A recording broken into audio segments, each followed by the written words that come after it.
téléspectateur yu ITV di leen dalal jàmm seen émission kennu askan wi ñu am mbégte dellu si fi naka noonu tey jii ñu am mbégte dalal Joseph Demba Senghor nekk secrétaire général de l'association des handicapés diplômés du Sénégal tey jii nag 3 décembre moom mooy bis bu ñu jagleel personnes yi nga xamante ni dañu nekk ay personnes handicapées ñu jëlal dalal jàmm si plateau kennu askan bi Demba Senghor.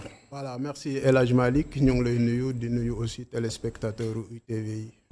Alors bis bi muy 3 décembre saa yu ñëwee Demba Senghor sa xel si lan lay dem laataa ñuy xuus bu baax si waxtaan 3 décembre suñ ko waxee. Bon pour dire vrai El Hadj Malick 3 décembre je crois que c'est la première fois sax man en tant que personne vivant avec handicap. ma ci yëngu. Bon contexte c'est la première fois c'est la première fois parce que doon naa ko dégg et tout ça. Oui. Mais bon gëstu naa ci et tout ça xam naa lan moo taxoon ñu instauré cette journée du 3 décembre ci 1992. Bon man il faut dire que mosuma yëngu ci lu jëm ci loolu mais nag bon 3 décembre moom nee nañ ñi nga xam ne ñoom la yàlla teg ay wàññi ci seen yaram maanaam ñu amee ay laago. ak ci fànn bu mu munti doon ñoom la ko mbootaayu xeet yi jagale depuis 1992. ngir ñu saytu seeni dundin mais tamit xam li nga xam ne moom mooy woy laago nan la war a évoluer ci biir li nga xam ne moom mooy askan wi mu nekk ba li nga xam ne moom mooy nekkinam gën a nekk loo xam ne day ñoŋ daal. Alors 3 décembre yow nga nekk secrétaire général bu association des handicapés diplômés du Sénégal Joseph Demba Senghor yow taskatu xibaar nga. waaw nga génnee CESTI bokk si su ma jumulee 41e promotion. tout à fait. 41e promotion suñ ko waxee sax mooy promotion bu génn atum 2013 su ma jumulee. exactement. alors mu nekk lu am solo alors. Est-ce que mën nga ñëwaat tuuti ci sa parcours en tant que personne vivant avec un handicap nga def formation journaliste nga génn am na ay rédaction yoo jaar mais ba tey daal dafa mel na funtoon ni liggéeyoo alors est-ce que mën nga ñëwaat tuuti ci sa parcours laataa ñuy xuus bu baax. Bon parcours bi je crois que parcours classique la parce que bon hormis le cursus primaire. Sama cursus yëpp dama ko def comme dans le cursus normal. C'est-à-dire centre Talibou Dabo laa defee sama cursus primaire après une année du côté de la paroisse Marie Immaculée mais CP BCM2 centre Talibou Dabo laa ko defee ensuite bi ma amee entrée en 6e en 94 j'ai rejoint un collège aux Parcelles Assainies le CSPA. foofu laa defee sama 6e ba sama terminale. Après ma def après quelques gàllankoor yi nga xam ne c'était lié au handicap aggravation handicap bi. ak toujours sur la situation des handicapés au Sénégal parce que c'était un problème de prise en charge médicale boo xam ne. à partir de 2001 bi may def terminale ça m'a éloigné des classes pendant 4 ans. Donc j'ai été obligé de poireauter entre les structures hospitalières pour trouver des solutions en vain.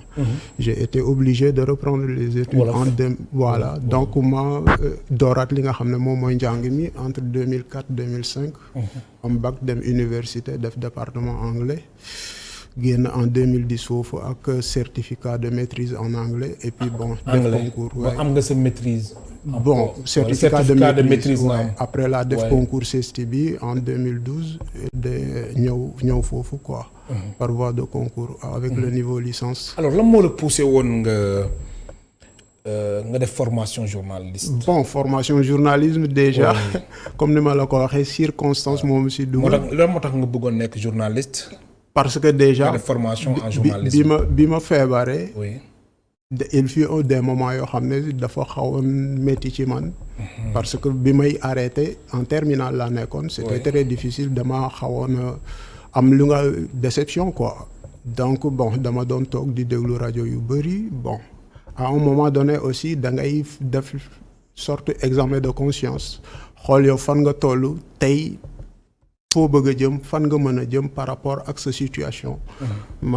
li ma doon déglu ma xam ne lii am naa capacité def ko bi ma reprendre les études après le bac je me suis dit je me donne un minimum de moyens yoo xam ne dina ma permettre tey bu ma defee formation journalisme dina am le bagage nécessaire pour mën a exercer métier bi de la manière ci ni nga xam ne noonu la gën a mucc ayib quoi.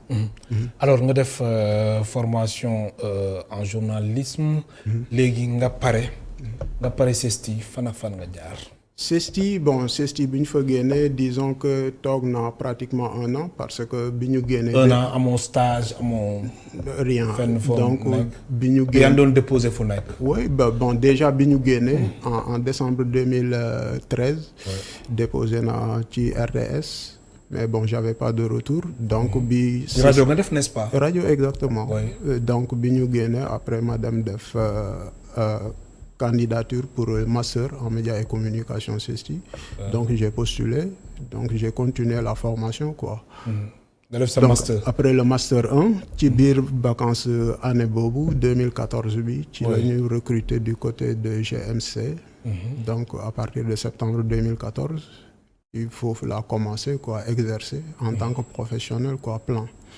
Donc depuis liggéey naa fa plus de 2 ans et quelques mois donc c'est en 2017 exactement en mars 2017 laa fa jógee. après nga arrêté. après léegi ba nga arrêté ba léegi. depuis 2017 yaa ngi doon def ay démarches ngir rejoindre. tout à fait yeneen groupe de presse ou bien. bien sûr essayé naa suivre déposé naa ci yeneen groupe de presse. mais bon à chaque fois. j'ai comme l'impression que c'est la même chanson. bon blocage bi bon parce que am naa habitude du ma jël toujours les choses au premier degré parce que souvent dañuy ne.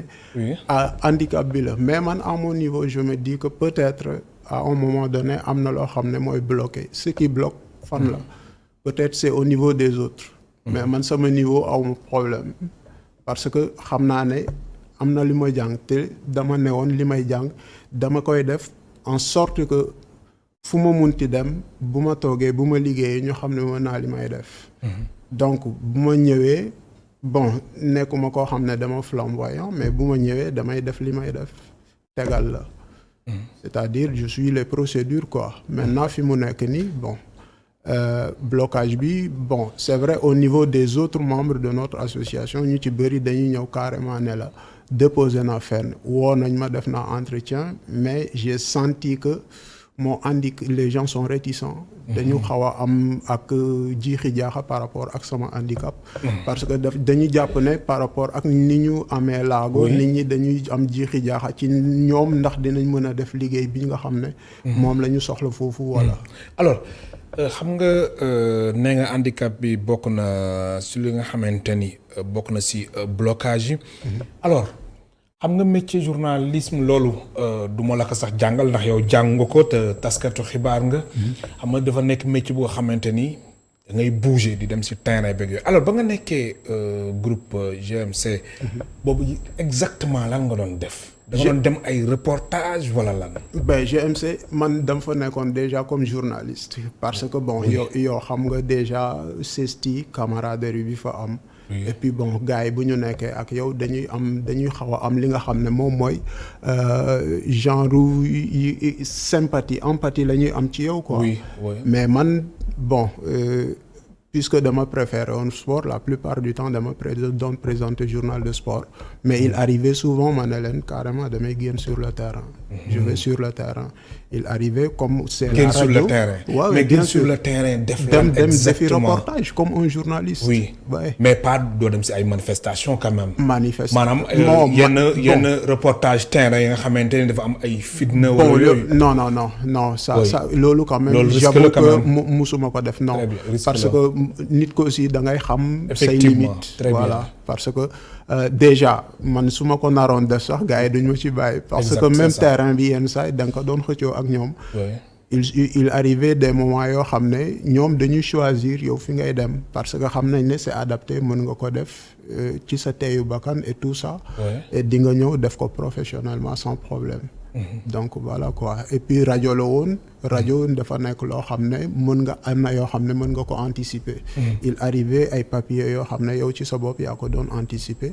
et puis dama doon ay papier rappel. ouais papier rappel genre papier d'opinion et cetera commentaires choses comme ça. ou bien nga chronique ouais exactement c'est noonu laa doon liggéey ak ñoom quoi. alors léegi nii ñu ngi 2017 2020 3 ans Joseph Demba Senghor. soo doon delluwaat si benn organe de presse ban liggéey ngay def exactement. mais liggéeyu journaliste ak sa situation bi nga nekk. liggéeyu journaliste comme je le faisais de l'autre côté. parce que man fooguma ne tey am na un journaliste handicapé wala un journaliste valide. un journaliste c'est un journaliste. mais quand même li bloqué da lay xaw a bloqué pour nga mën a def yenn yi. mais da ngay xam sa limite da ngay xam say limites. parce que da ngay nit ñi aussi da ngay am une certaine bonne foi. par rapport aux gens parce que nit ñi ngay liggéeyal déjà ñoom dinañ xam ne am na loo xam ne. yow ci sa bopp normalement même boo ci demee da ngay exposé wu. oui donc yow ci sa bopp war nga am examen de conscience boobu nga xam ne même su ma nekkee ak nit ñi ak lu ma bëgg a liggéey. am na loo xam ne waruma jël risque def ko. parce que comme niñ ko doon waxee au CESTI un bon journaliste est un journaliste vivant. donc booy def da ngay def li nga mën xam li nga tollool xam li sa doole tollool. te mbir mi manqué na la. évidemment passion bi nga am ak amour bi nga am si métier bi depuis 3 ans presque. ben da ngay nostalgique hein parce que bon déjà rajo xam nañ ne rajo dafa am une certaine pression. le fait que nga doon génn bouger déjà les premiers mois yi nga xam ne toog naa liggéeyuma ko à un moment donné dama doon sentir que dama diis quoi. finalement je me disais bon.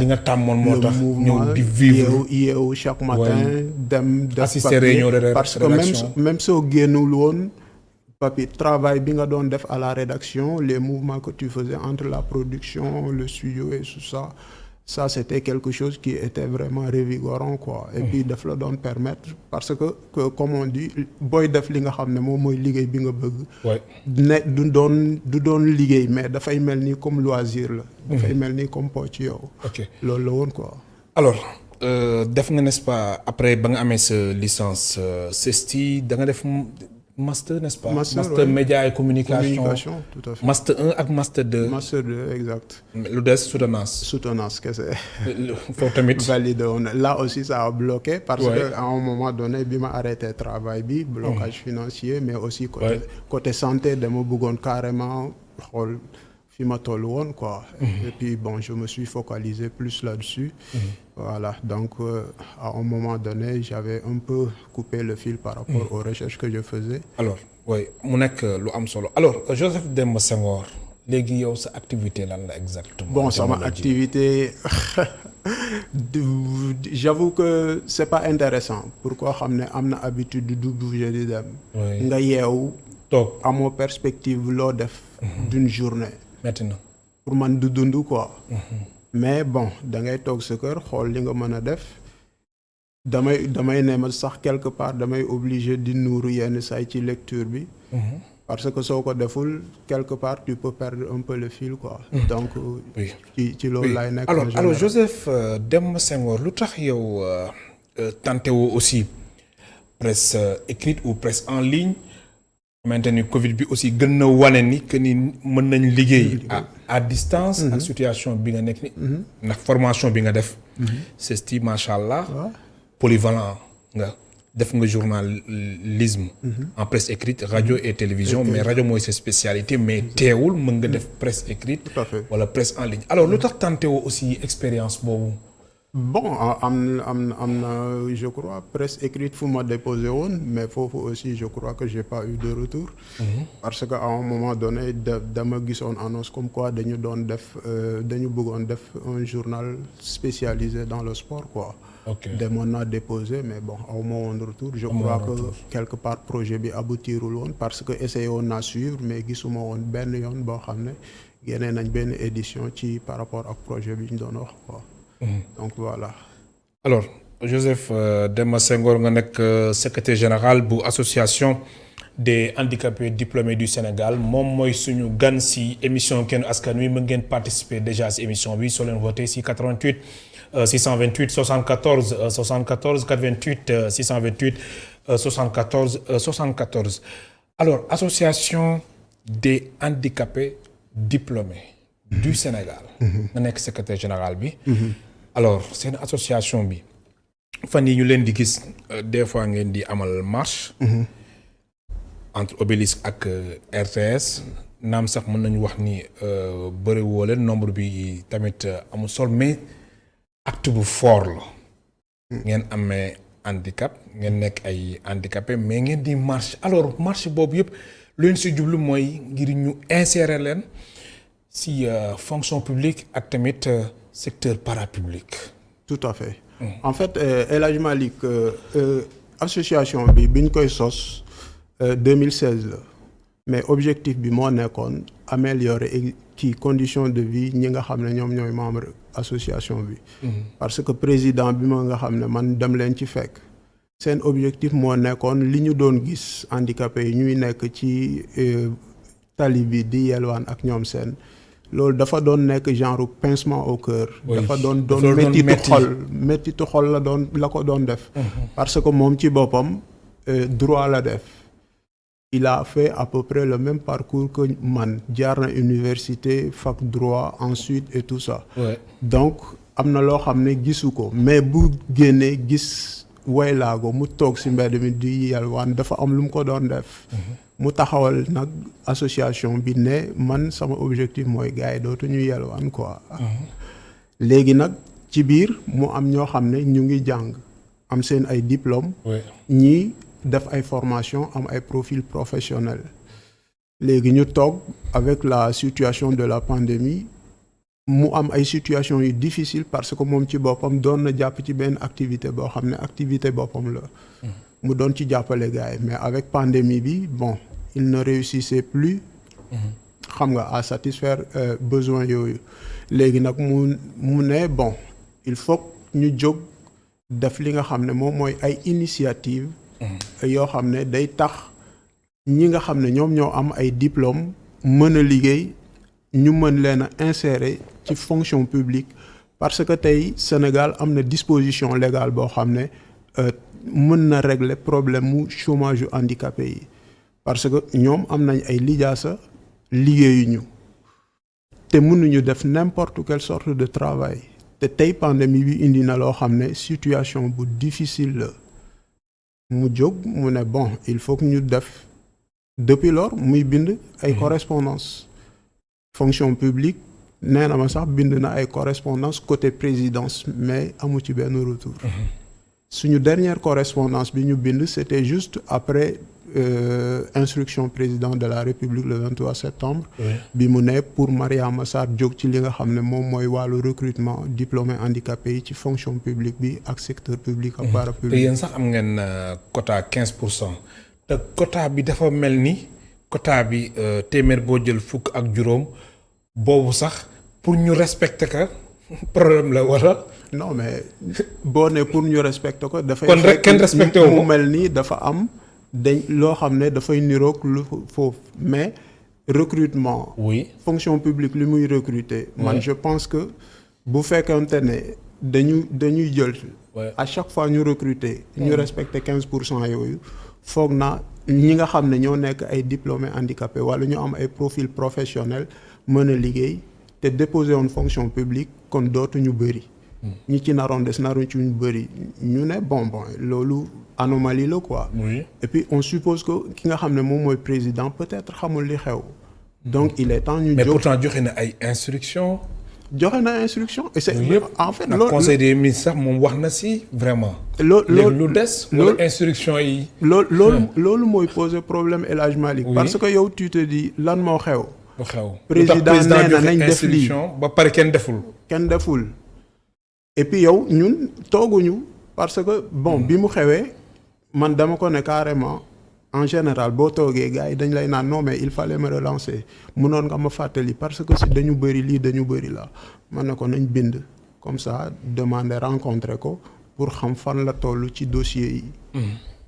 voilà boog même bu dee commencé gul def ñun ñu xam fan la yëf yi toll ak lan lañ ci mën a def ak ñun ci suñu bopp lan la ñu mën a apporter pour faciliter li nga xam ne moom mooy liggéey bi jëm ci loolu. kon yéen dossier bi léegi xamoo leen fan la toll. xamuñu ci dara amuñu ci benn. xamoo leen ci benn information. rien dara. dara. alors ngeen jàpp ni d'abord chaque àjjuma da ngeen di génn ci mbedd mi Obélisque RTS marche pour ñu dégg leen loolu yéen a ngi ci ba tey. bon gaa yaa ngi ci mais xam nga tamit. yombul de gaa yi dañuy. loolu gaa yombul yenn de saa yi yaram yi bu tàngee dañuy bëgg dañuy bëgg mais loolu dóor mu yombul tàng quoi oui. mais dama leen ne carrément. oui oui. loo gis dafa am lu mu laaj. très bien te loo gis da nga koy def ci waxtu ba nga ko war a def quoi. oui. léegi ma ne leen bon du nekk chaque vendredi. mais nañu xool suivant opportunité yi fi nga xam ne buñ ko defee dinañu gën a dégg li nga xam ne moom moo am ñun ñuy def ak ay action ci waxtu yooyu. mais pour chaque vendredi bi parce que puisque président waxoon na bi président waxee dama ko ne fi mu nekk nii dañuy teg yëf yi ci suuf déglu leen. oui. parce que Sénégal ñun rek nekkuñu fi du ñun rek ñoo am ay soxla ñoom ci Sénégal la ñuy liggéey mais puisque président wax na ñun de bonne foi jàpp nañ ne tey amul lenn loo xam ne ñoom amati nañ ko lay fi mu nekk nii exécution moo des. rien d'autre. te disposition légale bi mu ngi fii loi d'orientation sociale bu ñu voté loolu sax dañ koy yaatal wooy bu ñu voté bu ñu promulgué décret boobu ça règle le problème de l'emploi. tout simplement mais bon puisque defuñu dara ñu on se dit que à chaque fois que c'est nécessaire. saa yu ko jaree. dinañu jóg wax. ngir askan bi dégg. bien sûr alors est-ce que am nga une idée. que ni ñaata nit ay way laago nañuy recruter ci fonction publique at bu nekk est-ce que am nga une idée. at bu nekk xam nga loolu mooy problème bi. kon yéen ñun bu ñu amoon information yooyu amoo leen ko. lecture bi moo gën a tax ñu jóg pour wax parce que dañu xam ne normalement boo waxee xëy na dinañu génn ñoom am justification bu ñu indi. mais jusqu'à présent loolu lañ amul lisibilité amuñu ko. ah bon.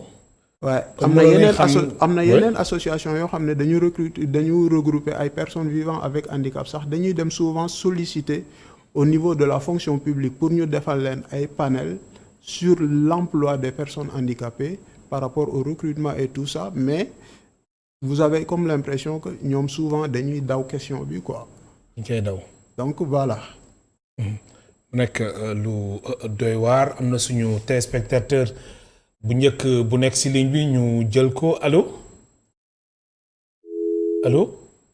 kooku dem na alors Demba Senghor wala Joseph Demba Senghor nga nekk secrétaire général bu association des handicapés diplômés du Sénégal alors ay DER ay FONGIP ay ANPEJ yooyu tamit yéen a ngi ciy gis seen bopp.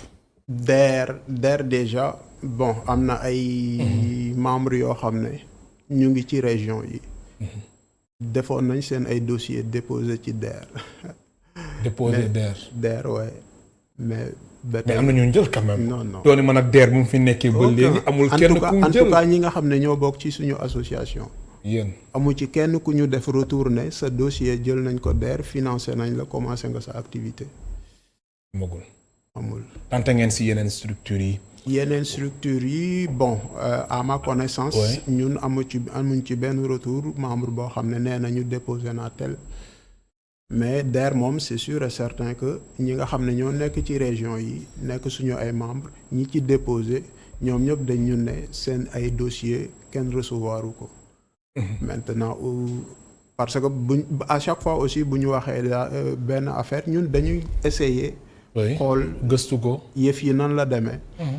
que ce soit ni ñu ficeler projet bi ni ñu ci def et tout ça parce que tamit peut-être projet bi mun na am ay rëq-rëq voilà mais bu demee noonu bon bu ñu defee enquête yi dañuy xam ne bon peut-être ñoom ils ont essayé de respecter au mieux li nga xam ne moom mooy disposition yi mais recevoir ñu et puis liñ ci mën a dolli aussi mooy peut-être DER day financer mais par rapport ak handicapés yi am na yenn forme handicap yoo xam ne boo ko amee munoo def n'importe quel travail. dafa am disposition yi muy demander.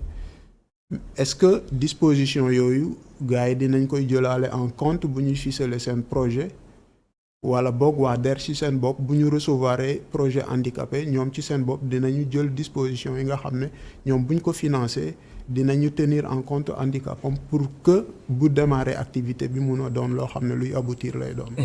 alors seen association bi su weesoo yow mi nekk secrétaire général bi nga xam ni da nga def formation en journalisme léegi ñeneen ñi lan lañu def seen formation lan la exactement. bon ak yan diplôme nañ am. profil yi xaw na bëri parce que président bi moom juriste droit la la def juriste la am na master 2 en droit. fu mu defee fii université Cheikh faculté des sciences juridiques et politiques. waaye foofu la defee je crois 2 premières années mi après il a continué pour université Perpignan. foofu la defee master am. en France. en France waaye. foofu la defee master am après mu dellu si. commencé ay activités économiques am na jot na jaar ci yenn boîte comme man donc bon après bon il a pris sa propre activité moom il avait sa propre boîte boo xam ne foofu la doon fonctionner les autres membres am na ñoo xam ne ñoom ils enseignent dañuy jàngale par exemple am na ci koo xam ne arabe la def moom arabe lay jàngale professeur et tout ça waaw am na koo xam ne il travaille comme professionnel de santé du côté de Mbacké et tout ça donc profil yi bëri nañ am na ñoo xam ne tamit même ñi ci amul diplôme ñu ngi yëngu ci ay activités génératrices de revenus. Très bien. Mais il faut reconnaître que c'est pas évident parce que dafa nekk loo xam ne peut-être ñoom liñ ci am mën nañ ne c'est très précaire par rapport ak niveau bi par rapport surtout ak li nga xam ne moom mooy seen ay besoins parce que dama leen di ne à chaque fois personne handicapée nit la am na ay besoins normaux yoo xam ne nit dina ko am personne handicapée bi am na ko en plus des autres besoins liés à son handicap donc yooyu rek dafa nekk loo xam ne quelle que soit activité bi souvent dafay xaw a poser problème.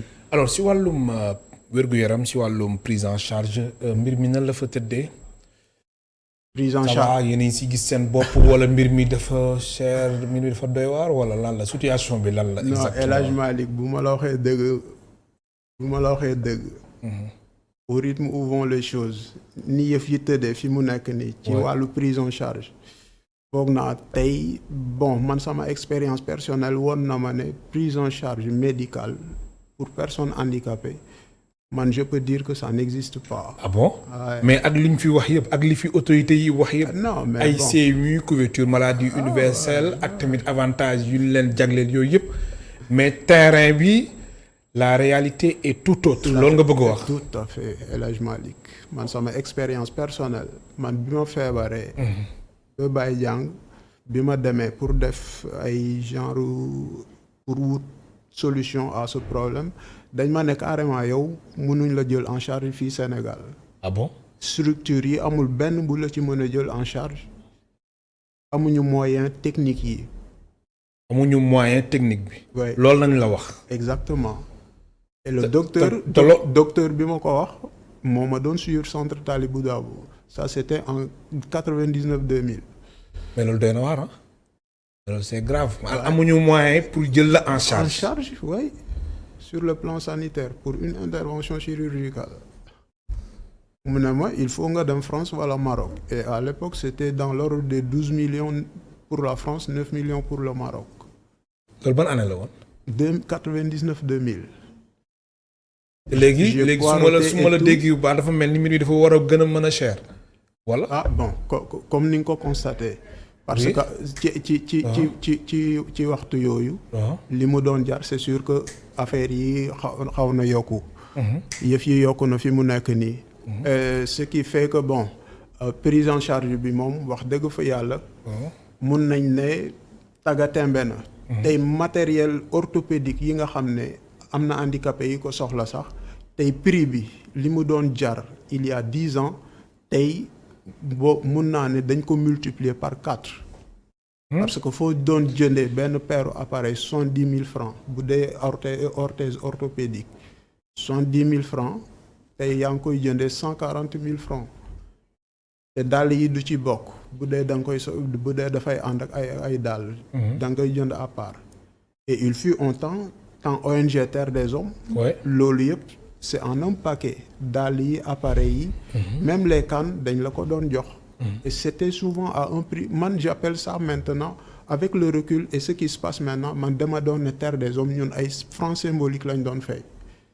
parce que ça ne représente rien par rapport ak lii di am nii tey. et boo nekkee personne vivant avec handicap xam li nga xam ne moom mooy impact bi aide technique yi am ci sa dund par rapport ak parcours bi nga def nga xool tey ni mu demee tu te dis que ay ONG bu ñu réussir nañ Paris jël ce défi là relever ko ba personnes handicapées yi nekk ñoo xam ne tey mën nañu ne ils se sont épanouis au Sénégal quelque part parce que man je me dis que si je me suis épanoui c'est parce que j'ai été bien appareillé. si j'ai réussi à étudier c'est parce que j'ai été bien appareillé. te am na ñoo xamante ne nekkuñ situation boobu. am na ñoo xam ne nekkuñ situation am na ñoo xam ne soxlawuñu appareil. mais pour ñi ko soxla c'est fondamental. dafa nekk loo xam ne boo ko amul mënoo aspirer à quelque chose de façon concrète. ouais parce que koo xam ne soxla nga appareil pour génn dem doxi say soxla boo amul appareil sa kër ngay toog. nan ngay formé woo nan ngay aspirer à quelque chose d'autre non. kon prise en charge bi ñuy wax yëpp gisoo ko. prise en charge bi. en mais tout cas ko gisul wala dafa amul taggatémbe wala dafa taggatémbe demul dikkul. disponible na mais tey pour handicapés yi jot ci c'est la croix et la bannière. comme ni koy wàcc fu nekk ngay dugg. yéeg wàcc bi sax du la ci génne. ah bon non yéeg wàcc bi sax du la ci génne. am na ñoo xam ne dañ lay ne par exemple ñi nga xam ne ñoom ñoo les accidentés am ay par exemple amputation ay orthèse ay prothèses la ñuy sol. tey prothèses yooyu ça coûte dans l'ordre de 1 million quelque chose et poussière. même un salarié moyen sénégalais. même un cadre supérieur tey boo nekkee handicapé am ce besoin d'appareil là à un moment donné bu ko soxla il est obligé de faire de la gymnastique financière pour mën ko am te ñu ne Sénégal am na politique sociale. embu yi nga xam ne moom la ñuy def ci buukaan yi. à l'époque ça coûtait 500 francs. la paire 1000 francs aujourd'hui ça coûte 2000 francs la paire. 2000 dafa gën a cher. te maa ngi dégg gars yi di naan peut-être mu ngi yokku parce que ça fait plus de 5 mois man maa ngi dem fi mu ko doon jëndee. amul di laajte ñu ne ma amul. mais est-ce que du Covid bi moo tax. période du Covid bi non est-ce que du loolu moo tax. mu mais Covid bi am na mais yaa ngi xëy si di liggéey. oui. loolu du excuse. ñoom ñu ngi doon dem di liggéey. ñun pendant Covid bi dañu doon mais alors lan moo tax yow fi nga ko doon wutee amatoo ko lu tax. dernière bi fan la féete exactement dernière excuse bi ñu ma jox parce que dama jàpp ne excuse la. mooy que ki ko doon def dafa dem à la retraite bi ma laajte j'ai insisté ñu ne ma xëy na ñi fi nekk dañoo njaxlaful comme moom ma ne ko mais kan mooy diriger centre bi alors. mais loolu doy na waar alors Joseph Demba Senghor ñu ñëw ci wàllum loi d'orientation sociale ngeen yàgg nga xeex mbir mi dafa mel ni application bi vraiment dafa tàggateme moom tamit. loi d'orientation sociale bëri na ay avantages quand même yu nekk ci loi d'orientation sociale. mais man li may wax gars yi mooy loi d'orientation sociale tey bu fekkoon ne dañ ko appliquer. ça résume tout. ça résout les problèmes. oui. parce que bon loi boo ko defee te mënoo ko te mu amul application amul suivi amul njëriñ. mais man impression bi ma am mooy loi d'orientation bi sociale bi Assemblée nationale def ko voté après gars yi rangé ko ci tiroir yi bu 3 décembre wala yenn événement yi jotee ñu ñëw defal gars yi ay discours affaires yooyu. gars yi fecc wala tàccul leen dem seen yoon après les gars ñu retourner seen ay kër. retomber encore ci seen ay problèmes. égalité des chances nag. carte d'égalité des chances carte d'égalité des chances. mais président nee na démb nañ yokk. oui na wax na démb conseil des ministres noo ko gisee loolu. nee na nañ yokk de mais man depuis 1er avril. oui exactement 1er avril 2019 laa déposé. pour am sama carte d'égalité des chances. 1er avril 2019. waaw amagoo ko. ba tey jotaguma ci de. bientôt ñu ça dem fait si 1 an 8 mois. oui bientôt ñu dem si 1er avril 2021. ndax lu des bëreetul. maa ngi nii di xaar de. demoon naa. bëri nga si ay morom. demoon naa vérifier ndax génn na. ñu ne ma demal toog bu génnee dinañ la woo wax la ko ba tey kenn woowaguma. alors est-ce que mën nga expliquer suñu mbokk téléspectateurs yi avantage bi carte d'égalité des chances am ba nga xamante ni déposé nga ko amagoo ko soo ko amee fan la lay yóbbu. bon carte d'égalité des chances man foog naa soo ko amee. c'est surtout par rapport aux soins. L'accès aux soins, l'accès à certains avantages sociaux. Même transport bi parce que carte d'égalité des chances acte concret bi nga xam ne ñun personnes handicapées yi lañ ci gën a constater mooy que bi ku ko am ki nga xam ne moom moo nekkoon ancien directeur Dakar Dem Dikk en l'occurrence maître Moussa Diop. moom dafa jëloon xaarul woon sax ay décret dafa newoon ku ko am nga dem au niveau de la direction ñu defal la carte gratuite pour le transport. mooy bus dem dikk yi. genre service yooyu la. même par rapport à l'appareillage par rapport à l'accès aux soins boo amee carte d'égalité des chances loolu dafa mais dafa am ay dispositions préalables yoo xam ne état bi daf ko war a def mu nekk ay genre convention entre état bi ak structures sanitaires yi muy public muy privé. parce que man à un moment donné dama renseigné wu ñu ne ma carrément état fi mu nekk nii ñëwagul ci suñu structure pour signer convention bi pour que bu ngeen amee carte d'égalité des chances bu ngeen ñëwee fii ñu defal leen ay réduction. alors wàllum transport bi justement foofu sax nañuy taxawoon ni des fois ñu gis ngeen di am ay jafe-jafe trop si transport bi oto yi ngeen di jël ak loolu alors loolu lu siy pexe wala convention rek. bon pexe bi déjà. transport fii Sénégal moom boo nekkee handicapé da ngay obligé def comme tout le monde. dëgg fa yàlla. mooy lan nit ñi nag. maanaam def comme tout le monde. def comme buuxanteeg yooyu. def comme mais loolu day métti si yéen. bon doo buuxante sax. oui mais ni nga ciy accéder. adapté wul. xalaatal benn handicapé boo xam ne amul paasu taxi bus lay jël. bus yi sax foog naa ñoo gën a adapté. ñoo tane mais pourtant bus yi tamit bus yi ngay wax sax des fois dafay yàbb ba mu fees dell. waaw mais bon bus yi sax tane na bon man. par rapport ak accessibilité bi. par exemple boo yéeg bus. tu as en tout cas man su may yéeg bus j'ai moins de mal par rapport ak su may yéeg car rapide wala su may yéeg Ndiaga Ndiaye. mais handicapé yëpp amuñu passe taxi handicapé yëpp amuñu passe bus. wala boog fu ñuy c'est pas forcément que fu ñuy dem rek bus daf fay dem wala taxi daf fay dem. yenn saa yi dafay am foo xam ne da nga fay dem Ndiaga Ndiaye moo fay dem wala Tata. souvent man su may génn sama koñ il arrive que fi ma jëm Tata moo fay dem mais du ma xalaat sax jël Tata. damay obligé def gymnastique par exemple boo amee bu dee clando dañuy jaar fenn nga jël clando ba fenn foo xam ne mën nga fa am bus buy dem fi nga jëm nga jël bus. bu dee amoo passe taxi mais transport bi amul lenn loo xam ne fi mu nekk nii adapté na par rapport ak en tout cas le transport public. hormis taxi yi li nga xam ne moom mooy muy Ndiaga Ndiaye muy car rapide. bon entre ñun dañuy def autodérision souvent loolu ça je laisse ça entre nous gars yi. ah bon. ah oui gars yi ñoom boo waxee ñu ne ku bëgg a def dara de toute façon puisque sóoraale ñun dañuy obligé def dara. dañuy jóg def li nga xam ne moom la ñuy def duñ leen ci xaar. oui alors carte d'égalité des chances nga déposé depuis le 1er avril 2019 tey jii ñu nekk ci 3 décembre 2020. bientôt mu mat 2 ans. alors mbir mi fan la yéexee lan moo tax wala ñiy déposé ñoo bari wala lan. bon El Hadj Malick xam nga ne déjà Sénégal nous sommes wala procédure bi wala lan 16 millions et plus d'habitants. oui. foog naa ne motaguñu handicapé motaguñu 2,5 millions. foog naa jegeeguñu chiffre boobu sax mais lu tax nag lu tax. ce qui veut dire que ñun bëriwuñu bëriwaay bu tax. mbir mi war a mën yàggee nii. depuis bi ñu lancé affaire yi. ak léegi foog naa bu fekkoon ne 50 000 cartes par exemple 50 000 cartes par année.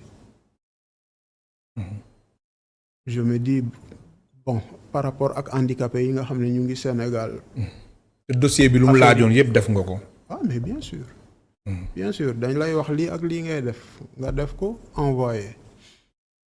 donc xam fi mu parce que en fait problème bi mooy communication moo amul sur la question du handicap. C'est souvent circonstancié yëf yi ñoom occasion day présenté wu ñu commencé jóg di wax lii mais bu dee projet yi ñu teg wala loi wala disposition yi nga xam ne teg nañ ko pour personnes vivant avec handicap yi duñ la ci defal une communication boo xam ne yow yëf yi dina leer ci sa bopp. am na loo xam ne yow yaay dem wutali ko sa bopp jéem a xam lan moo xew nan la demee fii. mais autorités yi en général duñ ci communiquer. alors Joseph Demba Senghor yow am nga chance nekk si ay classes yi nga xamante ni ay ñaar fukki étudiants lay doon wala su bëree ba bëri fanweeri étudiants 30 mu am en même temps ou bien pendant ce temps ay étudiants yi nga xamante ni dañ am ay handicapés nañu ñu nekk si ay faculté des sciences juridiques et politiques. fac droit ak tamit wala faculté des lettres et sciences humaines wala FASEC. alors ñooñu ñu nekk si ay enfants yi nga xamante ni macha allah dañuy bëri conditions yooyu. mu nekk ay conditions yu métti. condition c'était da nga koy xeex parce que avant may def ci anglais la. oui anglais oui. foofu na nga doon dundee situation boobu noonu. même situation que ñooñu laa doon dund. mais bon man foog naa tamit en fait foog naa. loolu di njëkkante ay place yëpp wala dan lay. non loolu ay organisation lay doon quoi. parce que tamit boo duggee fenn gis conditions yi fa nekk nga xam yow say disposition war nga mën a jël li nga xam ne moom mooy say matuwaay. pour que li nga bëgg a def foofu nga def ko ci anam ya mu gën a yembee. ci yow parce que département anglais première deuxième année. oui comme fac droit la. oui wala bu dee def nga fac droit xam nga ko. c'est pléthorique. effectivement c'est populeux quoi. donc man bi mu fa nekkee première deuxième année su ma amoon cours j'anticipais j'allais 1 heure avant le cours. 1 heure. ce qui veut dire que ñii di def. mais pourtant même 1 heure yooyu sax soo demee da nga fay fekk ay étudiants. da nga fay fekk ay étudiants ñuy jàng. mais yow boo demee da ngay trouver sa stratégie. c'est vrai que aussi avec la camaraderie di nga gis ñoo xam ne ils sont vraiment très disponibles bu ñu demee ba miin la après bu ñu ñëwee. da ngay jàppal place da ngay ñëw rek dugg après toog sa place. def sa cours dem. ouais mais organisation la laaj aussi parce que peut-être ñëpp duñu disponible tout le temps. pour mën la di defal yenn yi am na yoo xam ne yow yaay jël say mesures bopp pour mën ko def. alors seen association bi di association des handicapés diplômés. fan yi moom seen yaram dafa tàng yéen a yëglu bu baax a baax. xam naa ni kenn déggagu leen su ma leen déggee bu baax alors seen jéego bi di ñëw lan la exactement lan ngeen fas yéene def. bon du ñu ne kenn dégguñu sax parce que bon bu ñu waxee président. joxe instruction ça signifie quelque part dégg nañu. oui non su ma leen ne kenn déggu leen. maanaam li ngeen di xaar maanaam recrutement bi. voilà jëfe bi moo des quoi. voilà c'est ça jëfe bi amagul. bon damay leen di ne à chaque fois bu ñuy def comme ni ma la ko waxee léegi saa yu occasion taxawee. pour ñu mën a yëglu ñun dinañ jóg yëglu. fi mu nekk nii loolu mooy stratégie bi quoi. am nañ tamit yeneen anam yoo xam ne teg nañ ko ngir vraiment li nga xam ne moom la ñu bëgg mu am parce que ñun li ñu ci gën a métti mooy gars yi ñuy gis ñu nekk ci ay situation te peut-être lim la ci waxul mooy ci association bi am na ci ñoo xam ne ay pères de famille la. père de famille. waaw. ñu am te déjà am doom. am ay doom. oui ce sont des responsables de famille. donc dafay xaw a métti quoi. nga gis leen. te yow ci sa bopp nga xam fi nga tollu par rapport ak li nga xam ne moom mooy parcours bi nga def li ñu daj pour arriver à ce niveau là. ñu toll ci situation yooyu dafay xaw a metti ci xol quoi. Demba Senghor waxtu bi jeex na ban message ngay terminer. bon message bi may lancer rek mooy bon bi nga xam ne moom 3 décembre lañ nekk. ONU bi muy instaurer journée internationale des personnes handicapées moo nekkoon pour leurs droits leur respect leur dignité et leur bien-être. tey Sénégal fan la ci toll ci loolu. ay jéego am na certes mais nag nit ki nga xam ne dafa jàng ba pare amee laa ko je crois que war nañ mën a teg ay dispositions yoo xam ne tey bu génnee am lu mu mën a def ñu mën ko teg ci cadre boo xam ne dina mën a exercer mën a bénéficier non seulement mu mën a apporter sa pierre à l'édifice de cette nation mais aussi mu mën a jëriñu ci li nga xam ne moom moo taxoon muy sonn. Exactement. man lay gërëm baax di la sant Joseph Demba Senghor. jërëjëf El Hadj Malick en tout cas jërëjëf ci opportunité bi ñu may ñu mën a ñëw wax ci li nga xam ne moom la ñuy yëngu. jërëjëf. mu nekkoon Joseph Demba Senghor nekk journaliste naka noonu moom mooy secrétaire général bu association des handicapés diplômés du Sénégal moo nekkoon suñu gan tey mbokk tey spectateurs yéen tamit amul seen fay ñu leen di gërëm baax di leen sant di leen bàyyi ak seen programme ITV.